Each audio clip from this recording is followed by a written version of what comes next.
Rafael Alberto Pérez ha sido Premio Nacional de Investigación en 1974 por su obra Estrategias de Comunicación, que ya ha recibido 2 premios internacionales y ha sido seleccionada por la revista Razón y Palabra como uno de los textos más influyentes en Iberoamérica.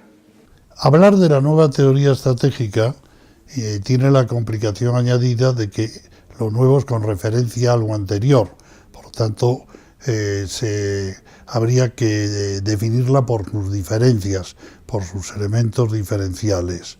Estamos hablando en el entorno de una disciplina que se llama estrategia, que tiene textos escritos desde hace 2500 años, pero cuando hoy hablamos de estrategia pensamos mucho ya en un contexto de business school, de management, de negocios, de dirección de empresas, por situarnos hoy día el campo que más.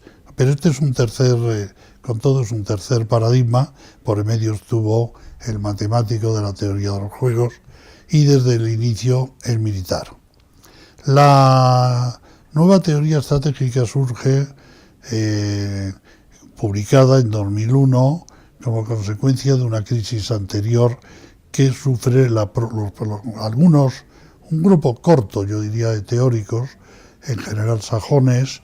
Realmente la crisis fructifica en 1994, donde se publican 3 trabajos muy críticos sobre la teoría estratégica que se estaba impartiendo en aquellos momentos, y de ellos hubo uno en que se cuestiona el propio paradigma económico desde que los hombres del management observaban la estrategia. Es un trabajo de Prahalat, que ya falleció, y Gary Hamel, que sigue siendo considerado una de las figuras líderes de la estrategia.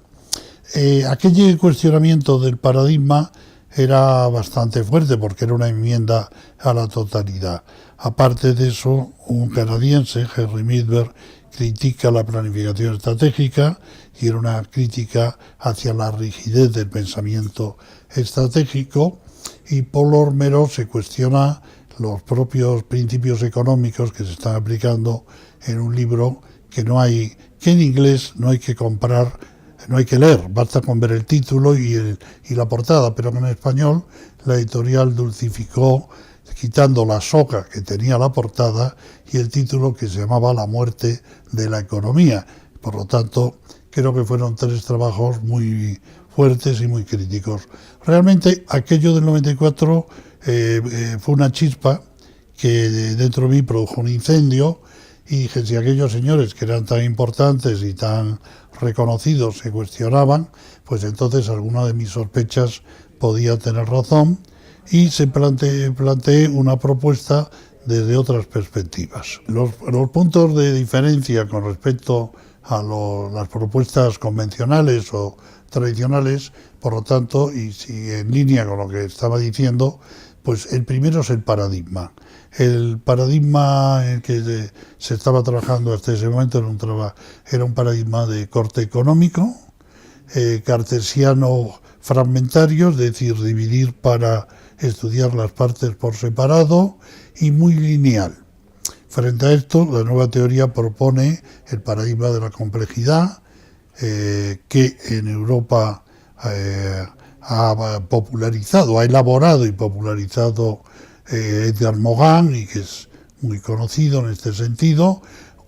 También un paradigma de la física basado más en la física del caos y por tanto en la no linealidad, y una propuesta que viene más de la sociología de Baberman, que era lo fluido y lo líquido. Por lo tanto, frente a un estatismo, una visión meramente económica y una visión lineal, nos apoyamos en los nuevos paradigmas de la ciencia. Hasta ahí sería una simple actualización de los soportes científicos desde los cuales estudiar la estrategia. Pero hay otros cambios importantes. Uno de ellos es que la estrategia hasta ese momento era vista como la ciencia del conflicto, en entornos bélicos, pero esto no cambió. La competencia era vista también como una confrontación, y a veces dura, entre las partes, más que como una negociación. Frente a esta visión conflictiva, la nueva teoría es una disciplina para la articulación social. Creemos que los seres humanos pretendemos y nos conviene más dialogar y articularnos entre nosotros para alcanzar nuestras metas que confrontarnos entre nosotros. Y entonces también cambia el sujeto. El sujeto eran actores racionales.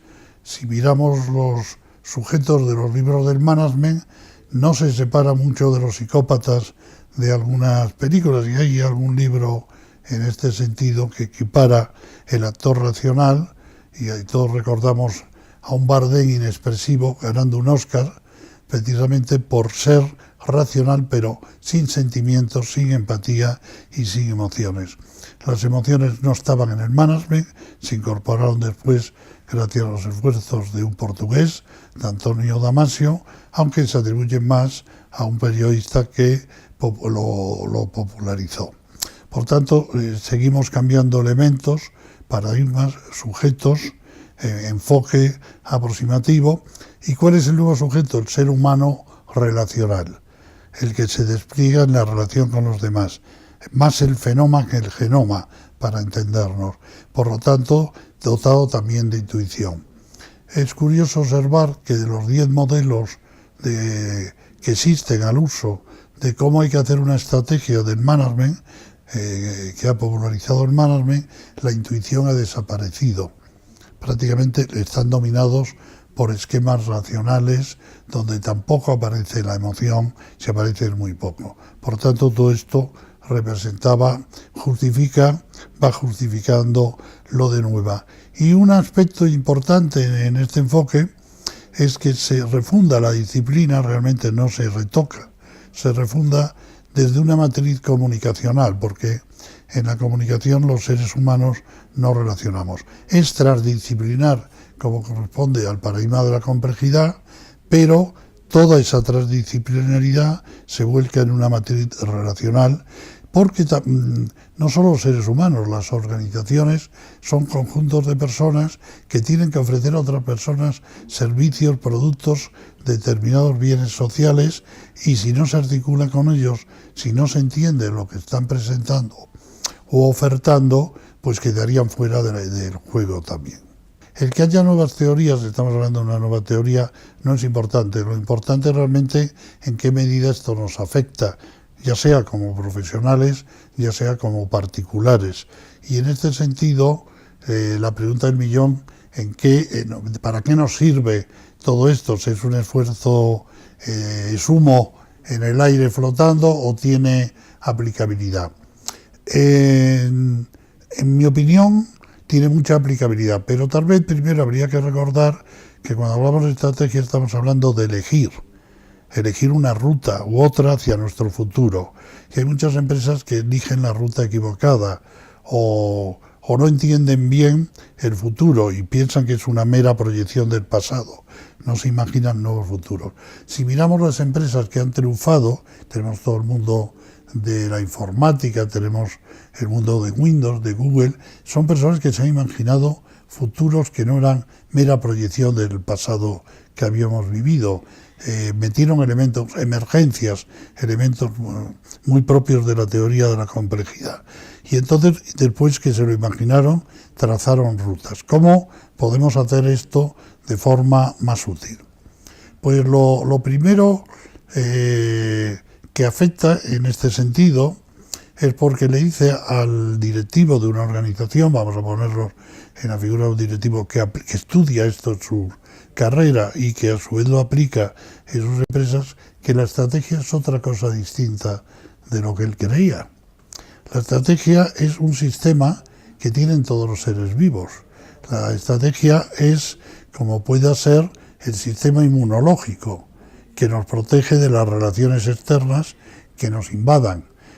Todo ser vivo tiene un sistema relacional que escanea el entorno, detecta qué oportunidades y qué problemas y reacciona a eso. Con la llegada del ser humano ese sistema se complejiza más porque entra la imaginación, entran capacidades, la semántica, capacidades de nuevo cuño, y el ser humano, ese sistema, no solo vale para sobrevivir, sino también para mejor vivir. Los seres humanos queremos mejor vivir, las empresas quieren crecer. Y en esta dinámica, si un directivo asume que la estrategia es un sistema relacional, lo primero que tiene que hacer es dirigir implantando ese sistema, escaneando el entorno. Los comunicadores que trabajamos en empresas lo hacemos. Por la mañana nos levantamos y miramos qué noticias han salido de nuestra organización el día anterior, si me necesitan o merecen una puntualización o no la merecen, o una ampliación, y reaccionamos a eso.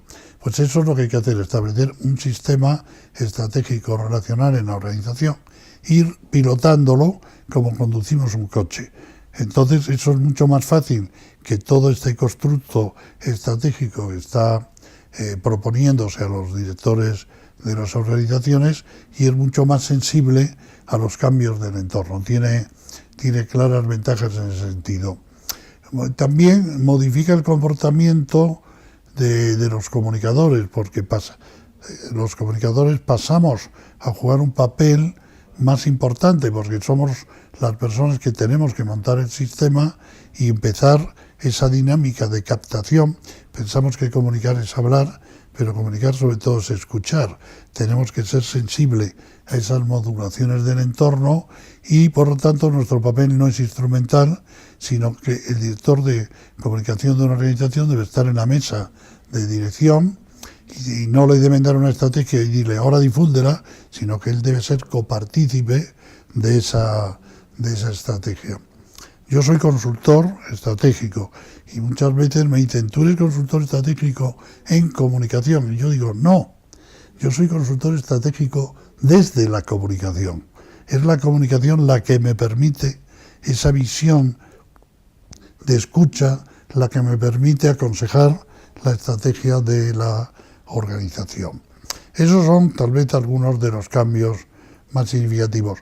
Respecto a lo personal, mi primer consejo es que la gente no intente ser excesivamente estratégica, porque nos molesta ese amigo que es muy suyo, que es muy calculador, pero aunque no lo que intentemos ser, lo vamos a ser. No conozco a ninguna chica que un viernes a las 9 de la noche no se esté mirando delante del espejo. Yo y los chicos igual. Por lo tanto, ¿y cómo nos vestimos? Nos vestimos en función del barrio, del lugar, de la fiesta, del entorno al que vamos a ir. Es decir, tampoco conozco a nadie que le vaya a pedir dinero a su padre, ninguno de mis alumnos, y le diga, papá, he suspendido todas las asignaturas, ¿me prestas tantos miles de euros o tantos cientos? Más bien, le pide el dinero primero y ya en la puerta, cuando se va, le dice, por cierto, este año no hubo suerte. Es decir, actuamos estratégicamente. El dress to kill, que dicen los sajones, lo hacemos todos en la vida cotidianamente. Lo que no hay es abusar de eso. Pero si eso lo llevamos en un aspecto constructivo para montarnos la trama de nuestra vida, nuestras relaciones, pues eso implica que hay que dar si esperamos recibir, eso implica una sociedad más equilibrada y por lo tanto creo que, o queremos creer, que no hay que hacerlo por buenismo, hay que hacerlo porque nuestro propio egoísmo nos lleva a vivir en entornos más gratos, sintiéndonos más apreciados y pudiendo avanzar y progresar con más facilidad en esos entornos. Nadie se levanta por la mañana y dice, hoy voy a inventar una nueva teoría. Las cosas surgen en contextos, como hemos venido hablando, y también caen en contextos, caen en entornos, y puede caer bien o no caer. A veces cosas que tenían un cierto valor no se reconocieron en su tiempo y esas teorías se reconocieron después o nunca, o sencillamente la teoría estaba equivocada. Uno no plantea estas cosas pensando mucho en los demás, tal vez es una necesidad de vaciado que tiene uno mismo, de las sospechas, de las dudas, pero debo reconocer que yo soy en ese sentido un hombre afortunado, porque realmente en este momento, a estas alturas, he tenido la oportunidad ya de presentarla en más de 140 universidades de 14 países. Pensadores, yo diría, muy importantes, como Edgar Morin, ha presidido algunos eventos nuestros. El antropólogo cultural Constantin von Barloeven, sería un caso también, o Jesús Galindo, Octavio Islas en México, tantos otros. Se han creado dos movimientos, uno de expertos, Foro Iberoamericano sobre Estrategias de Comunicación, que justamente el día 16 de noviembre de ahora, dentro de unos días, celebra el encuentro internacional número 12 en Bogotá, en la Universidad Sergio Arboleda, pero también hay otro movimiento de investigadores que es el CINTE, que se llama Cátedra Itinerante de la Nueva Teoría Estratégica. En conjunto son una serie de autores que podían haber recibido con dudas o sencillamente ignorado la nueva teoría, pero con gran generosidad la están apoyando y yo diría que promoviendo sus entornos científicos o académicos. El caso de Tendencias 21 ofreciéndome un blog, pues es un ejemplo de esta generosidad también.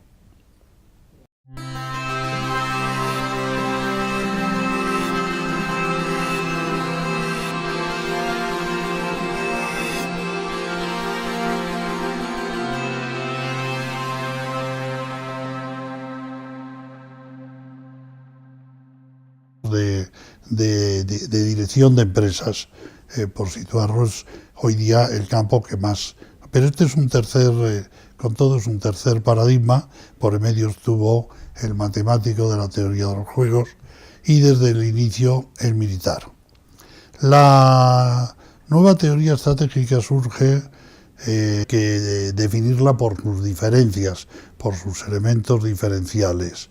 Estamos hablando en el entorno de una disciplina que se llama estrategia, que tiene textos escritos desde hace 2500 años, pero cuando hoy hablamos de estrategia pensamos mucho ya en un contexto de business school, de management, de negocios. Estrategias de comunicación, que ya ha recibido 2 premios internacionales y ha sido seleccionada por la revista Razón y Palabra como uno de los textos más influyentes en Iberoamérica. Hablar de la nueva teoría estratégica tiene la complicación añadida de que lo nuevo es con referencia a lo anterior, por lo tanto habría